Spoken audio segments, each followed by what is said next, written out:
Le dernier kilomètre pour Fabio Parra.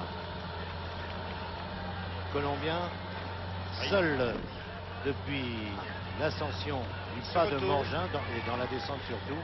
Il s'est détaché pour aller rechercher Martinez Oliver, l'un de ses coéquipiers, lui-même abandonné par Ludo Peters, ayant compté jusqu'à 15 minutes d'avance. Ludo Peters, mais tout fond au soleil, même une avance pareille pour un champion de la trempe de Peters, qui a été rejoint puis décramponné et relancé aux arrière-gardes en fin de classement. C'est peut-être injuste, en tout cas il aura marqué la journée d'un joli petit exploit.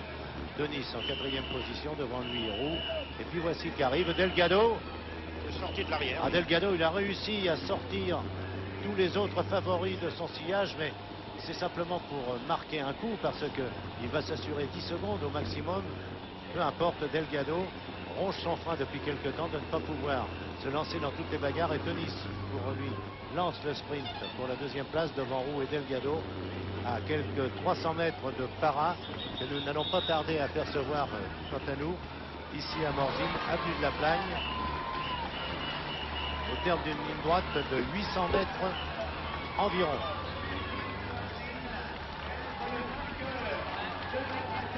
Fabio Parra, il n'en est pas son premier coup de ce genre dans le Tour de France. Il ne doit pas être mécontent d'avoir mis Herrera à sa raison. Il se signe à l'arrivée. Merci. Merci Seigneur. Demain, ils s'expliqueront avec Herrera dans d'autres circonstances. Alcala était là pour la 2e place. Simon. Et Simon. Rox. Tout a été regroupé derrière, aussi bien pour Denis que les autres. Pour la 2e place, Rox assez facilement devant Simon. 3e Simon. Claverola qui est la 4e. Et puis notre Zadrobilek qui trouve le moyen de gagner ce qu'on peut appeler le sprint du peloton, car il y avait un petit écart de 10 mètres.